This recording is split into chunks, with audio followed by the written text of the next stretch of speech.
بسم اللہ الرحمن الرحیم۔ آج کا جو لیکچر ہے وہ لیکچر نمبر 19 اور جس صفحے سے ہم پڑھیں گے وہ صفحہ ہے 190 اور 191۔ پیج نمبر 190 191 یہ دو صفحات ہیں جس سے آج انشاءاللہ ہم پڑھیں گے۔ اور بیٹا آج کا سبق جو ہے وہ جواب شکوہ میں بڑا اہم سبق ہے۔ وجہ یہ کہ میں نے آپ کو بتایا ہے، آپ نے ذہن میں رکھنا ہے، نظم کی تشریح کے ساتھ ساتھ نظم کے جو مشقی سوالات ہیں وہ بڑے اہمیت والے ہیں۔ وجہ یہ ہے کہ آپ کے مشقی سوال میں نظم کے مشقی سوالات کا ایک حصہ لازمی آتا ہے۔ تو ہم نے جو لیکچر نمبر 18 پڑھا تھا اس میں ہم نے علامہ محمد اقبال کی نظم جواب شکوہ جو حیت کے لحاظ سے مسدس ترکیب بند ہے، پابند نظم ہے، جس کتاب میں شامل ہے اس کتاب کا نام ہے بانگ درا کی ابتدائی 4 بند کی تشریح کی تھی اور مشقی سوالات حل کیے تھے۔ ابتدائی 4 بند جو ہم نے پڑھے تھے اس کا موضوع کیا تھا؟ اس کا موضوع آپ کے ذہن میں آ گیا ہوگا کہ اس کا موضوع تھا شکوہ کی اثر انگیزی، جو ایک ڈرامائی انداز میں مختلف کرداروں کے ساتھ اس کو ادا کیا گیا تھا۔ اس کی ہم نے تشریح پڑھ لی تھی اور ہم نے ساتھ مشقی سوالات بھی کچھ جو آپ کے صفحہ نمبر 192 پر 192 پر موجود ہے ہم نے حل کر لیے ہیں۔ بیٹا سوال نمبر 1 ہم نے حل کر لیا مشقی سوال میں کہ علامہ اقبال کی یہ نظم کس حیت میں لکھی جا چکی ہے، مسدس ترکیب بند میں اور پابند نظم ہے، یہ سوال ہم نے حل کر لیا ہے۔ سوال نمبر بے ہم نے اس دن حل کیا تھا کہ شکوہ سن کر فرشتوں نے کن خیالات کا اظہار کیا، یہ سوال ہم نے حل کر لیا تھا۔ اس کے ساتھ ساتھ سوال نمبر ہم نے حل کر لیا ہے کہ اس نظم کا نام جواب شکوہ کیوں رکھا گیا ہے۔ تو ابتدا میں ہم نے یہ پڑھ لیا تھا کہ جواب شکوہ اس کا نام کیوں رکھا گیا ہے۔ آج جو بچے ہم نے پڑھنا ہے پہلے اس کو ذہن میں رکھ لیں، بہت ہی اہم ہے۔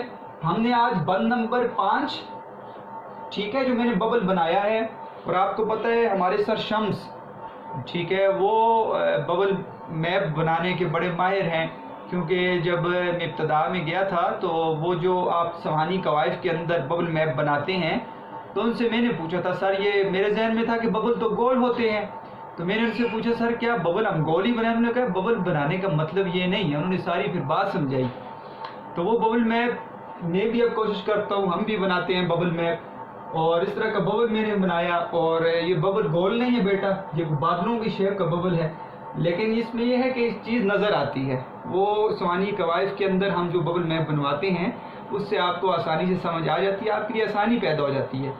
تو سر شمس گریٹ ٹیچر ہیں، بہت ہی اچھے استاد ہیں، اور یقین کریں موٹیویٹ کرنے والے ٹیچر ہیں، اور ان سے بھی بہت کچھ سیکھا ہے میں نے۔ تو سر شمس کو سلام پیش کرتے ہیں۔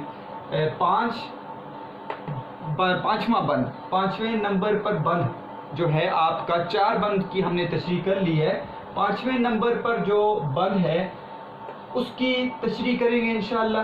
6 نمبر پر جو بند ہے نمبر 6 پر اس کی تشریح کریں گے، اور 7 8 9 اور 12 ان بندوں کی تشریح ہم کریں گے۔ اس کا مطلب ہے ہم نے کل جو آج بند دیکھنے ہیں وہ 6 بند ہیں، اور میں نے آپ کو بتایا تھا کہ میں اس ترتیب پر نہیں پڑھاؤں گا بیٹا کہ جو 13 بند ہیں اس کو اس طرح نہیں چلاؤں گا، بلکہ میں موضوعات کو لے کر چلوں گا جس سے آپ کے لیے آسانی پیدا ہوگی انشاءاللہ۔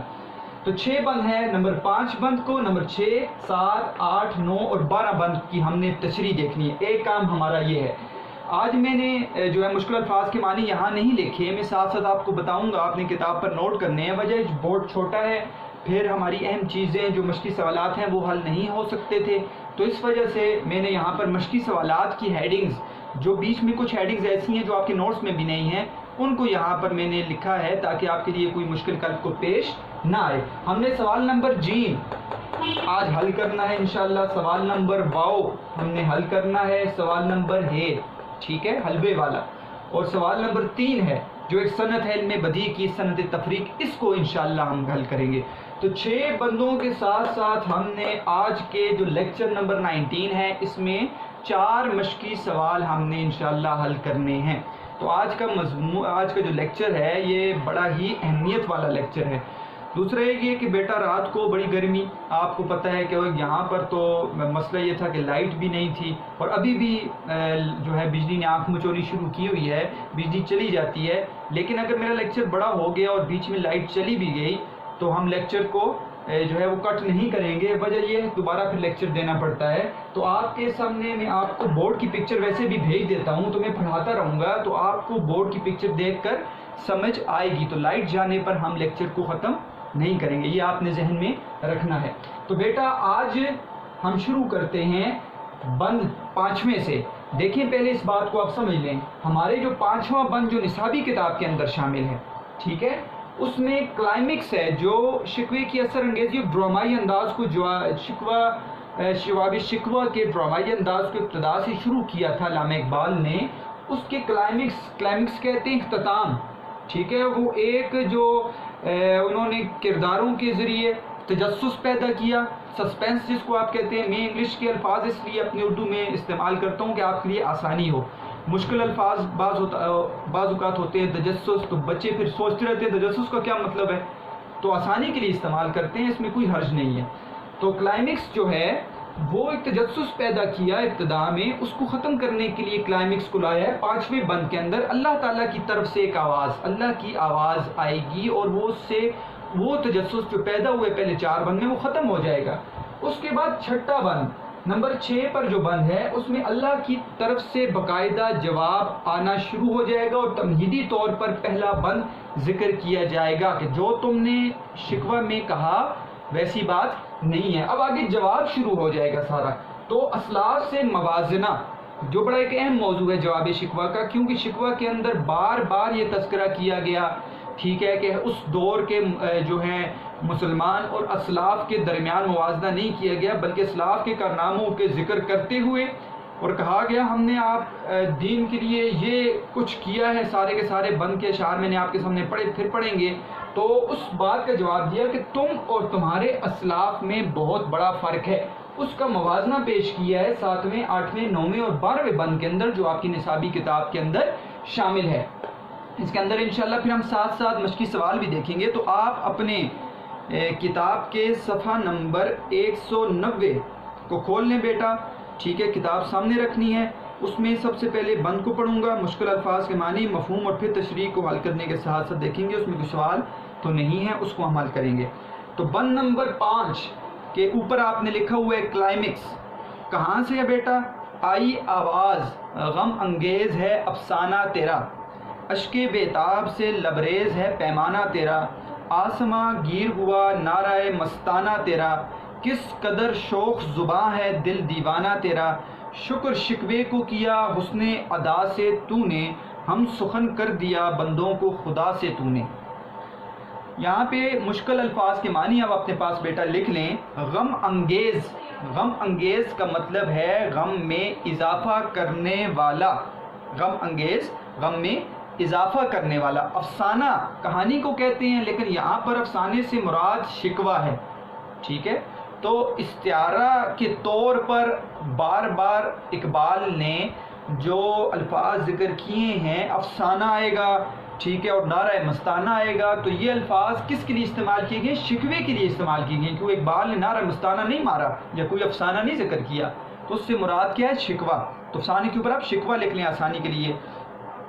اشک کہتے ہیں آنسوؤں کو، بے تاب بے چین، لبریز، لبریز کہتے ہیں بیٹا کناروں تک بھرا ہوا، جیسے آپ پیمانہ ہوتا ہے نا، لفظ ہے یہاں پہ پیمانہ، پیمانہ کسی گلاس کو آپ لے لیں، ٹھیک ہے، تو گلاس میں جب آپ پانی ڈالتے ہیں تو پانی جب کناروں تک بھر جاتا ہے تو وہ پانی باہر چھلکتا ہے، تو اس کا مطلب ہے لبریز، یعنی کناروں تک بھرا ہوا کوئی بھی پیمانہ۔ آسماں گیر، گیر کا مطلب ہے پہنچنا۔ نعرہ مستانہ سے مراد بیٹا، ٹھیک ہے، شوخ جو ہے زبان میں ذکر کیا گیا، نعرہ مستانہ یعنی کہ جس میں انجام کی پرواہ نہ ہو، اس سے مراد بھی شکوہ ہے، ٹھیک ہے، شوخ زبان، شوخی، شرارت۔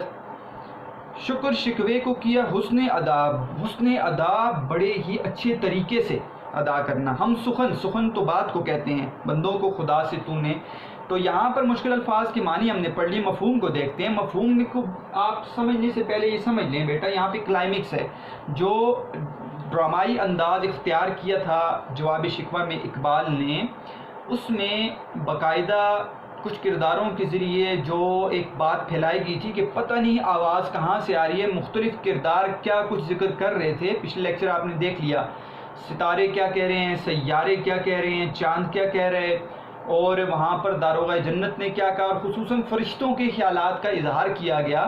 اس کے بعد اس تجسس کو ختم کرنے کے لیے آئی آواز، یہ آواز رب کی آواز ہے۔ تو یہ ذہن میں رکھنا ہے بیٹا کہ علامہ اقبال نے جواب شکوہ کو اللہ تعالیٰ کی طرف سے پیش کیا بندوں کے لیے، تاکہ بندوں کو جو اس وقت فریاد کی ہے شکوہ کے اندر، وہ بندوں نے اللہ تعالیٰ کی طرف، تو ان کو جواب مل جائے کہ اصل بات یہ ہے کہ جو تمہارے اوپر حالات آئے ہوئے ہیں وہ حالات کس وجہ سے آئے ہیں، وہ وجہ بتائیں گے جواب شکوہ میں۔ آئی آواز، تو رب کی طرف سے آواز آئی ہے۔ غم انگیز ہے افسانہ تیرا، غم میں اضافہ کرنے والا ہے تیرا شکوہ۔ تیرا شکوہ جو ہے وہ سنا جب، تو یہ تو غم میں اضافہ کرنے والا ہے، بڑا ہی غم زدہ قسم کا آپ نے شکوہ جو ہے وہ بیان کیا ہے۔ اشک بیتاب سے لبریز ہے پیمانہ تیرا، بے چین آنسوؤں سے کنارے تک تیرا پیمانہ بھر چکا ہے۔ کیا مطلب ہوا بیٹا؟ یہاں پر مفہوم یہ ہے کہ تمہارے اندر جو ہے اب کوئی سکت باقی نہیں رہی، ٹھیک ہے، تمہارے اندر ہمت نہیں ہے۔ جیسے انسان جب رونے کو آتا ہے تو پیمانہ آپ آنکھوں کو اگر لے لیں تو آپ نے دیکھا ہوگا کہ آنکھوں کے اندر جو آنسو ہیں وہ بھر جاتے ہیں، اور ابھی آنسو گرنے کا نام لیتے ہیں، اس کا مطلب ہے اشک بیتاب سے لبریز ہے پیمانہ تیرا، ٹھیک ہے۔ تو جیسے آنکھوں کے اندر آنسو وہ کیا ہوتے ہیں، بھر جاتے ہیں اور آنسو نکلنے والے ہوتے ہیں، تو پیمانہ سے مراد اگر آپ آنکھیں لے لیں تو بیتاب آنسو جو ہیں تیری آنکھوں سے چھلکنے والے ہیں، یعنی اتنا زیادہ غم والا تیرا شکوہ ہے۔ آسماں گیر ہوا نعرہ مستانہ تیرا، تیرا جو شکوہ ہے وہ آسمان تک پہنچ گیا ہے، آسمان تک پہنچ گیا، اور وہاں پر کیا ہے، وہاں پر مختلف کرداروں نے اس کو سن کر اور مختلف خیالات کا اظہار بھی کیا ہے۔ کس قدر شوخ زباں ہے دل دیوانہ تیرا، تیری زبان میں شوخی اور شرارت ہے لیکن تیرا دل جو ہے وہ دیوانہ ہے۔ تو نے انجام کی پرواہ نہیں کی بلکہ اللہ تعالیٰ کے سامنے فریاد کو، جو جو باتیں تھی اس کو ذکر کر دیا۔ شکر شکوے کو کیا حسن ادا سے، تو نے شکوے کو شکر کے طور پر بڑے اچھے طریقے سے بیان کیا ہے، شکوے کو شکر کے طور پر بڑے اچھے طریقے سے بیان کیا ہے۔ ہم سخن کر دیا بندوں کو خدا سے، تو نے تو اللہ تعالیٰ سے بندوں کو ہم کلام کر دیا ہے۔ تو اس کا مطلب ہے کہ وہاں پر اللہ تعالیٰ کو یہ شکوہ نہایت پسند آیا۔ اس بند سے یہ لگ رہا ہے جو باتیں کی گئی تھیں، فرشتوں نے جو باتیں کی تھیں وہ ساری غلط ثابت ہوئیں، اور وہ باتیں کہہ رہے تھے کہ یہ تو بندے جو ہیں یہ کیا ہیں، ناز ہے طاقت گفتار پہ انسانوں کو اور بات کرنے کا سلیقہ نہیں نادانوں کو، اس کو ختم کر دیا اور کہا نہیں، تیرا شکوہ تو اللہ تعالیٰ کے ہاں بڑا مقبول ہوا اور اللہ کو پسند آیا ہے، تو اللہ تعالیٰ کی طرف سے یہ جواب دیا گیا ہے۔ تو بیٹا اب آتے ہیں ہم اس کی تشریح کو تھوڑا سمجھنے کی کوشش کرتے ہیں کہ آئی آواز غم انگیز ہے افسانہ تیرا۔ تو کیا مطلب ہوا بیٹا کہ اللہ تعالیٰ کی طرف سے یہ جواب آیا کہ تیرا جو شکوہ ہے وہ تو ہم نے جب سنا اور اس کو دیکھا تو لگ رہا ہے کہ اس سے تیرے جو غم میں بہت زیادہ تیرا غم تھا، اور غم زیادہ ہونے کی وجہ سے تو نے اس فریاد کو اللہ تعالیٰ کے حضور پیش کیا، تو ہمیں معلوم ہو گیا کہ تیرا شکوہ جو تھا وہ غم سے بھرا ہوا تھا، اس میں کوئی بے ادبی نہیں تھی۔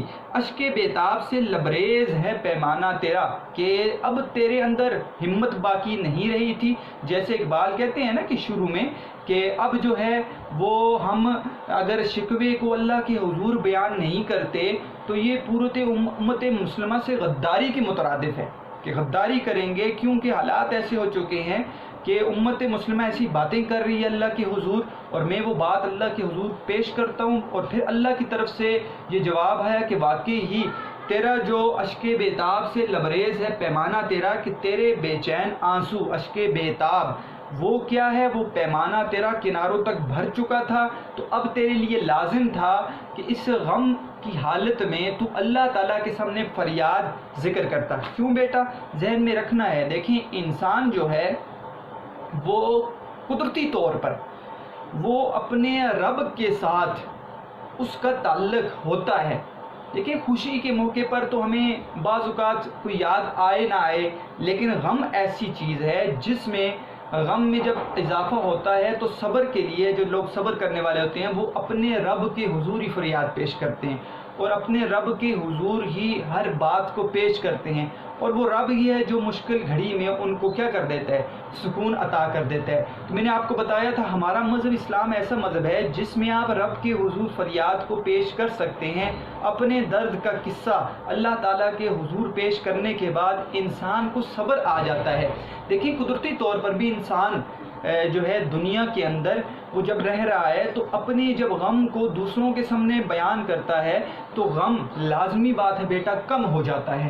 تو جب وہ اس خالق اور مالک جس نے اس کو پیدا کیا ہے اس کے سامنے سارے حالات اللہ تعالیٰ کے سامنے ذکر کر دے تو اس کو قدرتی طور پر ایک سکون حاصل ہو جاتا ہے کہ میں نے اپنی فریاد اللہ کے حضور پیش کر دی ہے۔ اب اللہ جیسے حالات لائے اور اللہ تعالیٰ جیسے ہم پر جو بھی ہمارے لیے سلوک پیش کریں تو اللہ تعالیٰ کے حضور ہم نے پیش کر دیا، ہم اس پر راضی ہیں۔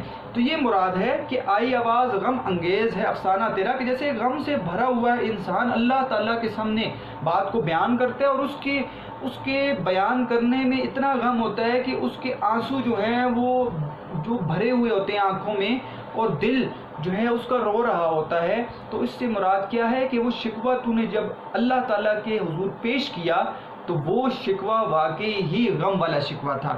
آسماں گیر ہوا نعرہ مستانہ تیرا، کس قدر شوخ زباں ہے دل دیوانہ تیرا، کہ تیرا جو شکوہ ہے نعرہ مستانہ ہے، جو تیرا شکوہ ہے وہ شوخی سے بھرا ہوا تھا، شرارت سے بھرا ہوا تھا، اور اس پر اس قدر شوق کہ اللہ سے بھی برہم ہے، یہ فرشتوں نے کہا تھا، لیکن اللہ تعالیٰ نے جواب دیا نہیں ایسی بات نہیں ہے، تیرا جو نعرہ مستانہ ہے ٹھیک ہے اور شرارت اور شوخی سے بھرا ہوا ہے، اور یہ نعرہ یہ شکوہ یہ آسمان تک پہنچ چکا ہے، اللہ تعالیٰ کے حضور وہ پیش ہو چکا ہے، وہ اللہ تعالیٰ پھر اس کا جواب تب دے رہے ہیں۔ اور کس قدر شوخ زباں ہے دل دیوانہ تیرا، کہ اللہ تعالیٰ کہتے ہیں کہ دیوانگی کی انتہا ہے کہ تیری باتوں کے اندر شوخی ہے، ٹھیک ہے، اور تھوڑا سا بے باکی بھی ہے اور تھوڑی سی سختی بھی ہے، لیکن تو نے اس کو پیش کیا اللہ کے حضور اور تجھے انجام کی پرواہ نہیں ہے، لیکن تو نے اپنی باتیں اللہ کے حضور ساری کی ساری کر دیں جو تیرے دل کے اندر موجود تھیں۔ تو اللہ تعالیٰ کہتے ہیں کہ یہ بات اس کا جواب دیں گے اگلے شعر کے اندر، یہ بات اللہ تعالیٰ کو بہت پسند آئی ہے۔ شکر شکوے کو کیا حسن ادا سے تو نے، ہم سخن کر دیا بندوں کو خدا سے تو نے۔ یہ دیکھیں یہاں پر شکوے کو شکر کے طور پر ادا کیا ہے، شکوے کو شکر کے طور پر ادا کیا ہے کہ اللہ تعالیٰ کے سامنے اگر کوئی بات ذکر کی جائے، ٹھیک ہے، فریاد ذکر کیا جائے تو وہ بعض اوقات یہ ہوتا ہے کہ ہم اپنی نعمتوں کے شکر کے طور پر اس کو ذکر کر رہے ہوتے ہیں، اور ہمارا مقصد یہ نہیں ہوتا کہ ہم اللہ کے حضور گستاخی نعوذ باللہ کریں، بلکہ کیا ہے اللہ تعالیٰ کے حضور وہ بات پیش کرنی وہ ایسے ہوتی ہے جیسے ہم اللہ تعالیٰ سے کلام کر رہے ہوتے ہیں۔ تو اللہ تعالیٰ نے کہہ دیا کہ شکر شکوے کو کیا حسن ادا سے تو نے، کہ اے بندوں تم نے شکوے کو شکر کے طور پر بڑے اچھے طریقے سے ادا کیا ہے، ٹھیک ہے، اور اللہ کے حضور یہ مقبول ہوا۔ ہم سخن کر دیا بندوں کو خدا سے تو نے، اے اقبال تو نے تو بندوں کو اللہ سے ہم کلام کر دیا ہے، بندوں کو اللہ سے ہم کلام کر دیا ہے۔ کتنے عرصے سے جو باتیں چل رہی ہیں کہ حالات ہمارے بدل گئے، دنیا کے اندر مسلمانوں پر کیا حالات آ گئے، ہندوستان کے اندر کیا آ گئے، سلطنت عثمانیہ ختم ہو گئی، ایران کے اندر کیا حالات ہیں، اور عرب ممالک کے اندر کیا حالات ہیں، سارے کے ساری باتوں کو ذکر کر دیا۔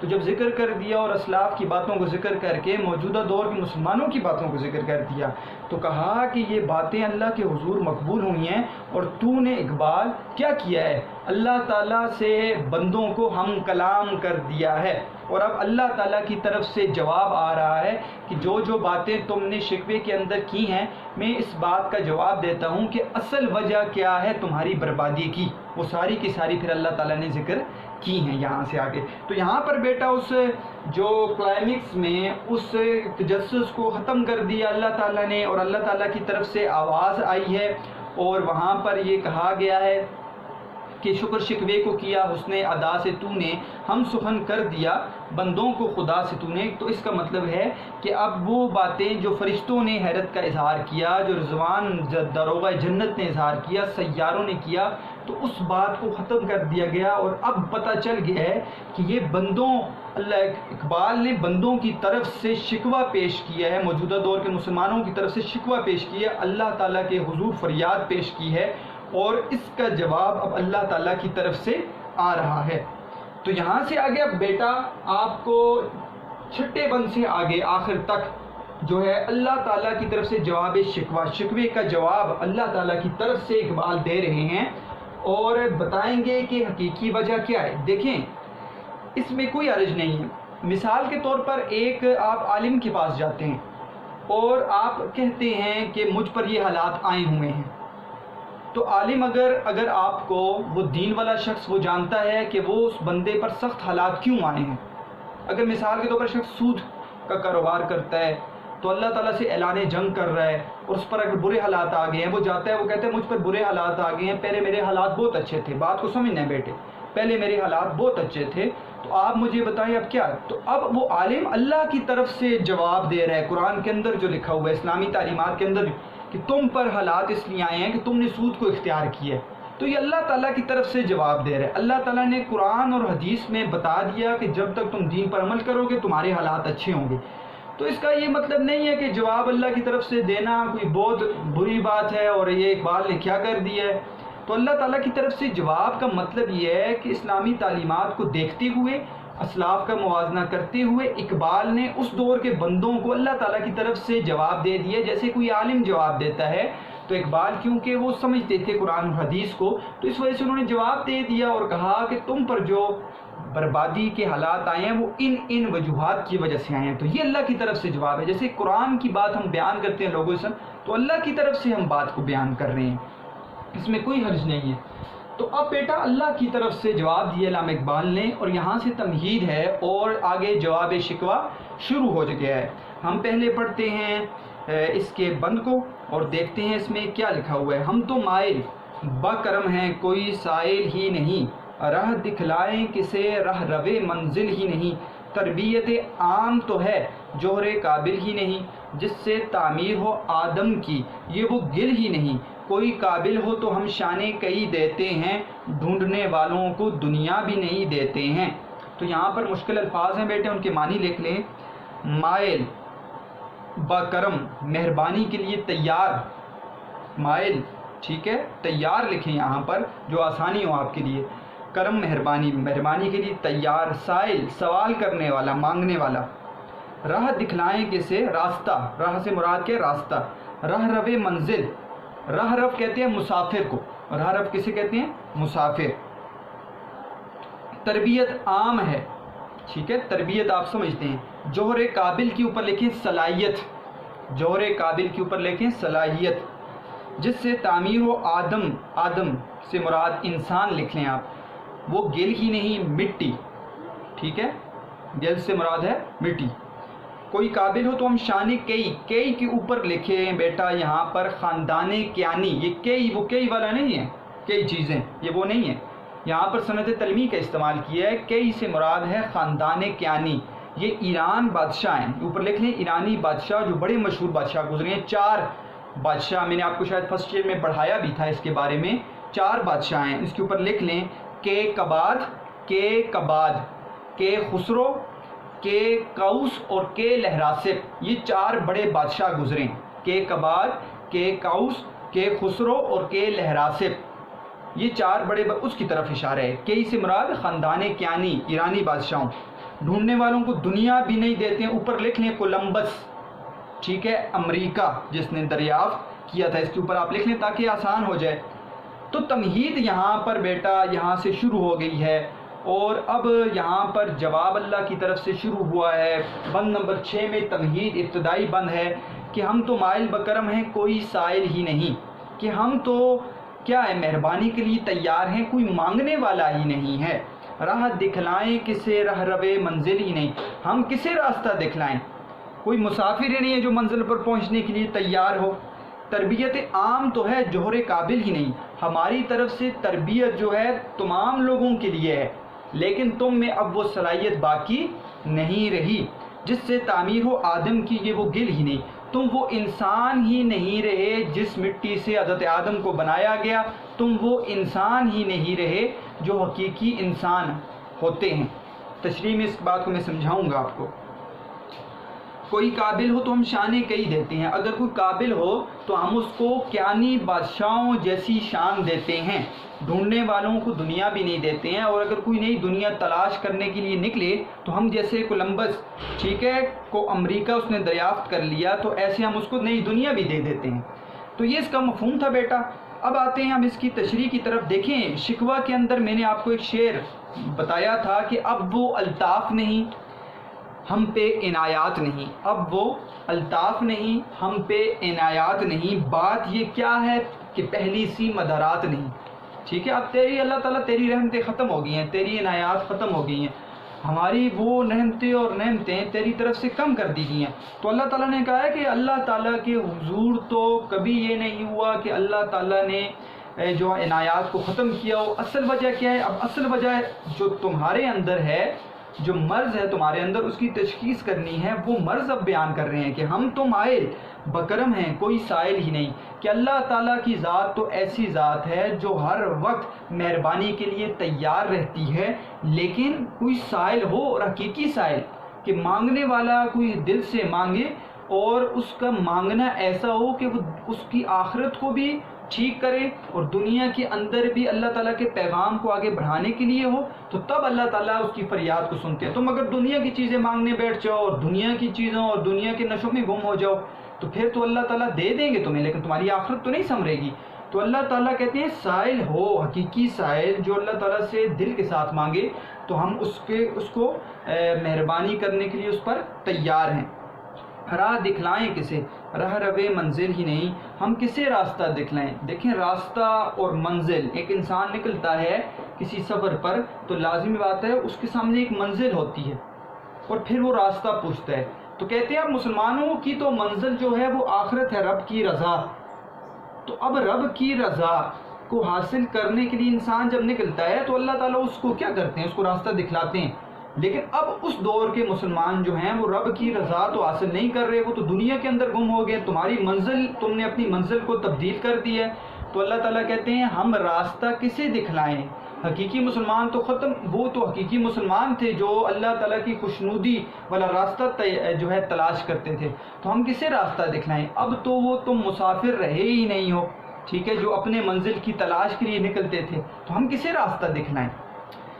تربیت عام تو ہے جوہر قابل ہی نہیں، ہماری طرف سے ابھی تک وہ عنایات، وہ تربیت، ٹھیک ہے، وہ ساری کی ساری نعمتیں عام ہیں۔ اللہ تعالیٰ نے اپنی نعمتیں اپنی طرف سے جو ہے تربیت کو ختم نہیں کیا، لیکن اصل بات یہ ہے کہ جوہر قابل ہی نہیں، اب تمہارے اندر وہ صلاحیت باقی رہی ہی نہیں ہے، تم چاہتے ہی نہیں ہو کہ تم ویسے مسلمان بنو جیسے تمہارے آباء و اجداد تھے۔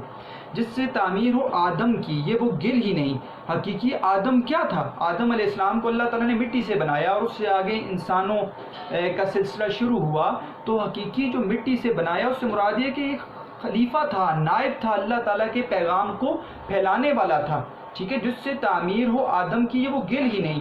تو جو مٹی تم اب جس سے تم بنے ہو، یعنی اب جو تم حقیقت میں جو دنیا کے اندر جو تم کر رہے ہو، تو لگ رہا ایسا ہے کہ جس مٹی سے آدم کو بنایا گیا تھا، تم اس مٹی سے نہیں بنے، تم کسی اور مٹی سے بنے ہو۔ اگر حقیقی ہوتے تو تمہارے اندر نیابت، تمہارے اندر خلافت، ٹھیک ہے، اور تم اللہ تعالیٰ کے پیغام کو کیا کر رہے ہوتے؟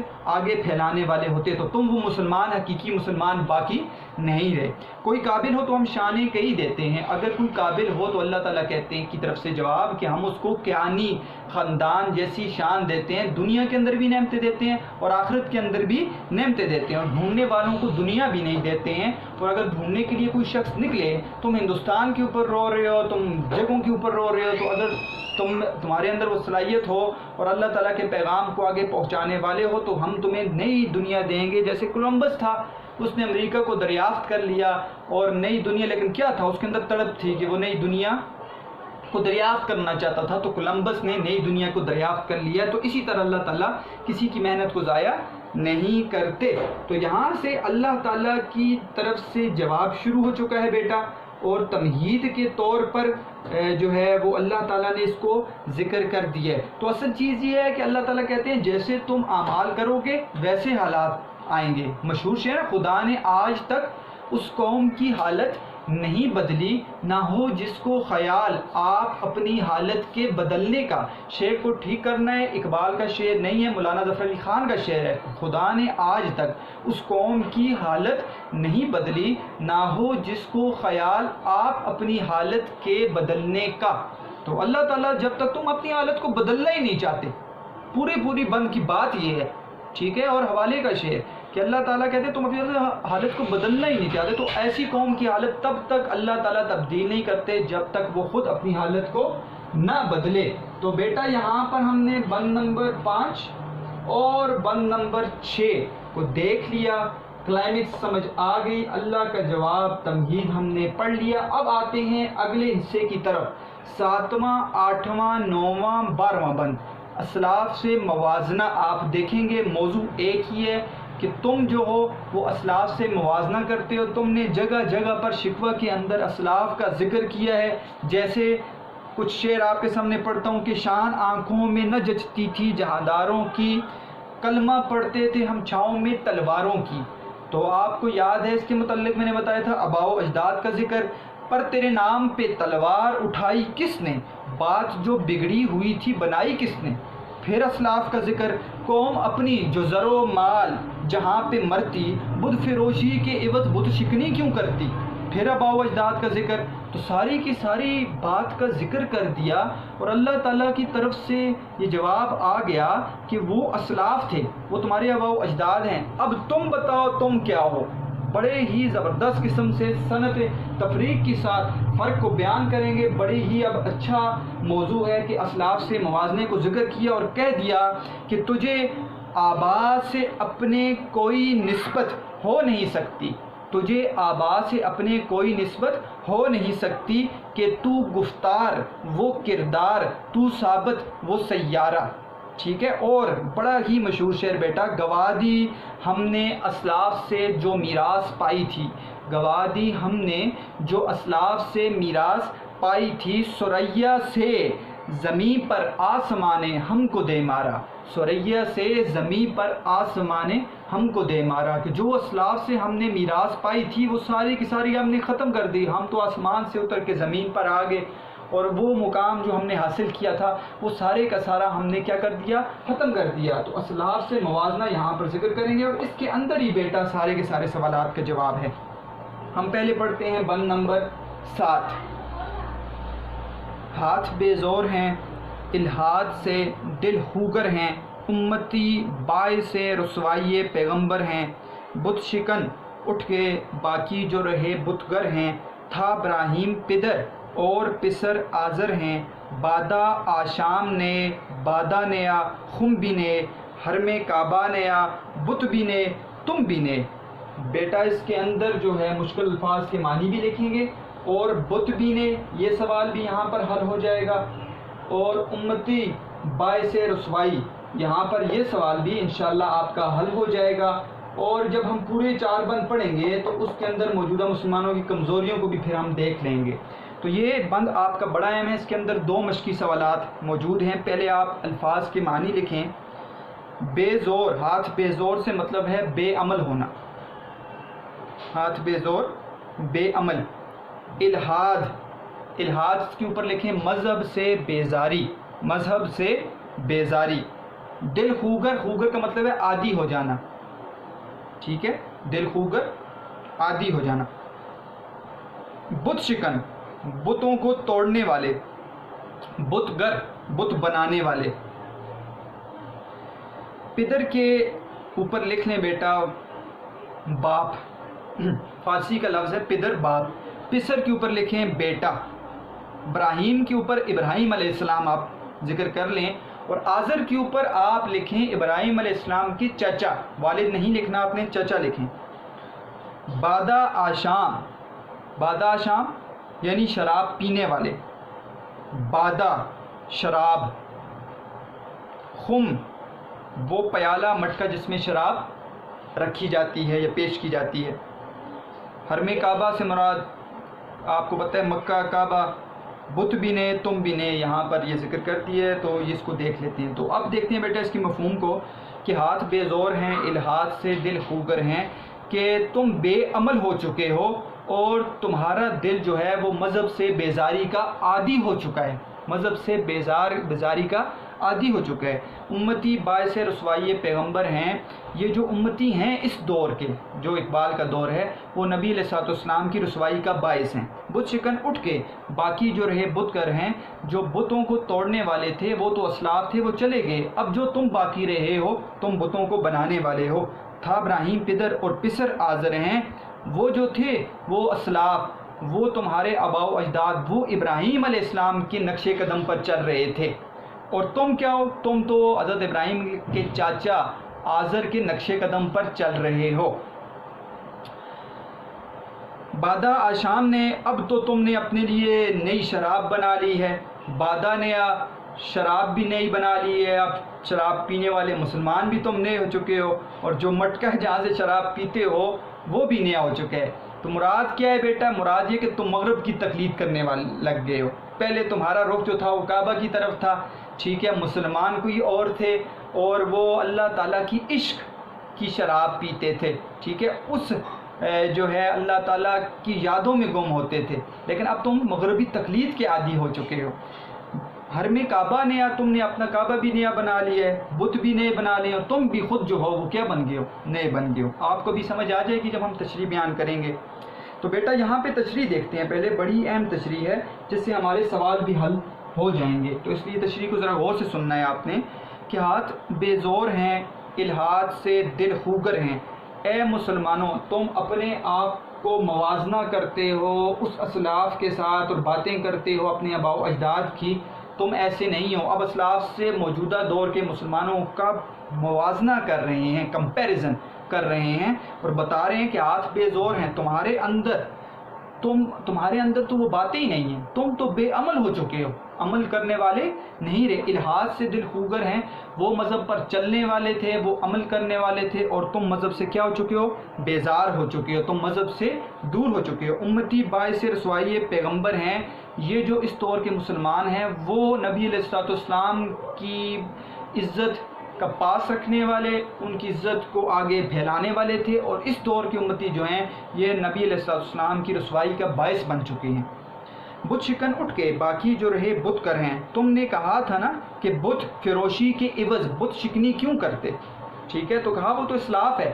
بت شکن اٹھ کے محمود غزنوی سومنات کے بتوں کو توڑ دیا، ٹھیک ہے، وہ چلے گئے ہیں، ابراہیم علیہ السلام کی باتیں، اور تم وہ باتیں کرتے ہو سننے میں تو کہتے ہو کہ وہ انہوں نے کی یہ باتیں، تو کہا کہ بت شکن اٹھ کے بتوں کو توڑنے والے تو چلے گئے ہیں، تم جو باقی جو پیچھے ہو تم تو بتوں کو بنانے والے ہو، تمہارے اندر تو اب تو کئی بت بن چکے ہیں، وہ بتوں کی بات آئے گی ابھی، کتنے بت تم نے بنا لیے۔ تو بت شکن اٹھ کے جو محمود غزنوی کی باتیں کر رہے ہو تو وہ باتیں نہ کرو، ٹھیک ہے، اور وہ بت شکن تھے، انہوں نے پیسے کو قبول نہ کیا اور سومنات کے بتوں کو پاش کر دیا، تو وہ چلے گئے ہیں، باقی تم جو ہو تم بت گر ہو، تم تو بتوں کو بنانے والے ہو۔ تھا ابراہیم پدر اور پسر آزر ہیں، وہ جو تمہارے اس سے مصرے کو سمجھنا ہے، ابراہیم پدر، اصل میں تو ابراہیم علیہ السلام باپ نہیں تھے، ٹھیک ہے، وہ چچا تو نہیں تھے، آزر چچا تھا اور ابراہیم علیہ السلام ان کے جو تھے وہ بھتیجے تھے۔ تو بیٹا ایک بات تو یہاں پر یہ سمجھ لیں کہ ابراہیم علیہ السلام کے والد کا نام وہ قرآن میں ذکر نہیں ہوا، بلکہ یہ چاچا، بعض اوقات والد چاچا کو والد کے طور پر بھی عربی کے اندر ذکر کیا جاتا ہے۔ اگر ہم ابراہیم علیہ السلام کے والد کو بت پرست مانتے ہیں، جیسے آزر کو ہم کہتے ہیں، تو نبی علیہ الصلوۃ والسلام کی جو نسل ہے اور اس میں آپ دیکھیں تو جہاں تک تو نبی علیہ الصلوۃ والسلام کی جو نسل میں کوئی بھی جو ہے وہ بت پرست پیدا نہیں ہوا، تو ابراہیم علیہ السلام سے آپ کا شجرہ نسب ملتا ہے، تو آزر جو ہے وہ آپ کا چچا تھا، نہ کہ آپ کا والد، ٹھیک ہے، والد جو تھے ان کے بارے میں تذکرہ نہیں، وہ کہتے ہیں وہ دین کو ماننے والے تھے، تو یہاں پر آزر جو ہے وہ ذکر کیا گیا ہے ابراہیم علیہ السلام کے چچا تھے، تو وہ کیا تھا، وہ بتوں کو بنانے والا، ان کی پرستش کرنے والا تھا، ابراہیم علیہ السلام بتوں کو توڑنے والے تھے۔ تو ابراہیم علیہ السلام پدر سے مراد یہ نہیں ہے کہ ابراہیم علیہ السلام چاچا یا والد تھے اور جو بیٹے ہیں وہ آزر تھے. مراد کیا ہے کہ تمہارے جو آباء و اجداد تھے پدر، ٹھیک ہے، وہ ابراہیم علیہ السلام کی طرز پر زندگی گزارنے والے تھے، وہ بت شکن تھے، اور تم کیا ہو؟ تم آزر اس کے چچا کی طرح ہو، پسر ہو، تم ان کی اس کی اولاد ہو کہ تم بتوں کو کیا ہو؟ بنانے والے ہو. بادا آشام نے بادا نے آخم بھی نے، پہلے کیا تھا کہ تم نے حرم کعبہ کو اپنا مرکز بنایا ہوا تھا، ٹھیک ہے، اور تم اللہ تعالیٰ کے حضور دین کے اندر سے، ٹھیک ہے، اور اللہ تعالیٰ کے عشق کی شراب تم پیتے تھے اور تم اس میں محو رہتے تھے. لیکن اب تم نے مغرب کی طرف اپنا رخ کر دیا ہے اور تم نے کیا کر دیا؟ تم شراب پینے والے مسلمان مراد ہے. تو بادا آشام بھی نئے ہو چکے ہو، مسلمان بھی تم نئے ہو چکے ہو. بادا نیا، تم نے وہ شراب، ٹھیک ہے، وہ جو ایمان کا وہ بھی تم نے مغربی تقلید شروع کر دی ہے. اور خم بھی نے، تو خم سے مراد کیا؟ مٹکا جس میں شراب ہوتی ہے، یعنی کہ مرکز بھی تم نے اپنا یورپ بنا لیا ہے. تو بات کو سمجھنا ہے بیٹا. تو یہاں پر مغربی تقلید مراد ہے کہ اب تم وہ مسلمان نہیں رہے جو تقلید کرتے تھے حرم کعبہ کی، جو اللہ تعالیٰ کی جو ہے قرآن اور حدیث کے اوپر چلتے ہوئے تم ساری کی ساری باتیں بیان کرتے تھے. اب وہ مسلمان تم نہیں رہے. حرم کعبہ نیا، بت بھی نے، تم بھی نے، تم نے تو اپنا کعبہ جو ہے وہ نیا بنا لیا ہے. اب تو بت بھی جو ہے وہ کیا ہو گئے ہیں؟ نئے بن چکے ہیں. کون کون سے بت تم نے بنا لیے؟ اب تم نے دولت کا بت بنا لیے، تم نے شہرت کا بت بنا لیے، تم نے مغربی تقلید کا بت بنا لیے، تم نے تفرقہ بازی کا بت بنا لیے. اتنے بت تم نے تیار کر دیے ہیں. تو یہاں پر تب کہا ہے کہ حرم کعبہ نیا، تم نے تو کعبہ بھی نیا بنا لیے. کعبہ سے مراد کیا ہے کہ تم نے مغرب کی طرف تقلید شروع کر دی ہے اور بت بھی تم نے یہ نئے بنا لیے. اب تم ان چیزوں کے عادی ہو گئے تو تم کیسی باتیں کر رہے ہو؟ تم کیوں کہہ رہے ہو کہ ہم نے بتوں کو توڑا؟ تم تو اصل میں اب تم تو نئے نئے بت بنا رہے ہو. بتوں کے مراد یہ نہیں کہ ایک ہندو کی طرح بت کو بنا لیا اور اس کی پجاری شروع کر دی ہے، بلکہ دنیا کے اندر مختلف چیزوں کی پرستش کرنا بھی بت ہیں. جیسے ہم دولت کی پرستش کرنے لگ گئے مسلمان، دولت کی اہمیت، شہرت کو اہمیت دینے لگ گئے، مغربی طور طریقوں کو اہمیت دینے لگ گئے، تفرقہ بازی پھیلا دی، اپنے اندر فرقوں کا بنا دینا، ٹھیک ہے، مختلف فرقوں کو بنا دینا، یہ بھی بت ہیں. جس سے کیا ہے؟ سب سے بڑا دین کو نقصان ہے، اور سب سے بڑا نقصان جو ہے اس دور کے مسلم امہ کو ہے کہ جب وہ فرقوں میں بٹ جائیں گے تو اتحاد ختم ہو جائے گا، تو غیر آسانی سے مسلمانوں کو کیا کرے گا؟ زوال کا شکار بنا لے گا. تو بیٹا یہاں پر دیکھیں، اب امتی باعث رسوائی، ہاتھ بے زور ہیں یعنی بے عمل ہو چکے ہو، اس پر بات کرنی ہے کہ موجودہ دور کے مسلمان جو ہیں وہ بے عمل ہو چکے ہیں، جبکہ پہلے دور کے جو مسلمان تھے، اسلاف تھے، وہ عمل والے تھے. الحاظ سے دل خوگر کہ تمہارا جو ہے وہ مذہب سے تم بیزار ہو چکے ہو، دین قرآن کو تم نے چھوڑ دیا ہے، بت بھی نے، اور تم نے بت بھی نے بنا لی ہیں. اس کے اندر یہ تذکرہ کرنا ہے جو سوال نمبر 52 میں ہے. بت بھی نے سے مراد کیا ہے؟ دولت کا بت بنا دیے کہ دولت کے پجاری بن گئے ہو، تمہارے لیے دولت ہی سب کچھ ہے. شہرت چاہتے ہو دنیا کے اندر کہ ہم مشہور ہو جائیں، آخرت کو تم نے چھوڑ دیا ہے. مغربی تقلید کو بت بنا لیا، حرم کعبہ کو تم نے چھوڑ دیا ہے، اور تفرقہ بازی اتحاد کو تم نے ختم کر دیا اور اپنے اندر کیا کر دیا ہے؟ تفرقہ بازی کا بت بنا لیا ہے. تو یہاں سے ہم نے سوال نمبر 52 کو بھی دیکھ لیا، سوال نمبر 1 کو بھی دیکھ لیا، اور یہاں پر ہم نے بند نمبر 7 کو بھی دیکھ لیا. تو ہمارے 3 بند ہو چکے ہیں بیٹا. 3 بند ہمارے بھی باقی ہیں، 8، 9 اور 12 اسلاف سے موازنہ. اس کو انشاءاللہ تعالی ہم اپنے اگلے لیکچر یعنی جو لیکچر نمبر 19 کا پارٹ 2 ہوگا اس میں حل کریں گے، تاکہ بند نمبر 8، 9 اور 12 اس کے اندر صنعت تفریق بھی حل ہو جائے اور سوال نمبر جیم بھی حل ہو جائے اور ساتھ مشکل الفاظ کی تشریح بھی حل ہو جائے. تو اس کے بعد انشاءاللہ تعالی جو آپ کا جو ابھی لیکچر ہوگا وہ لیکچر نمبر 19 پارٹ 2 میں ہم اس کو بیان کریں گے.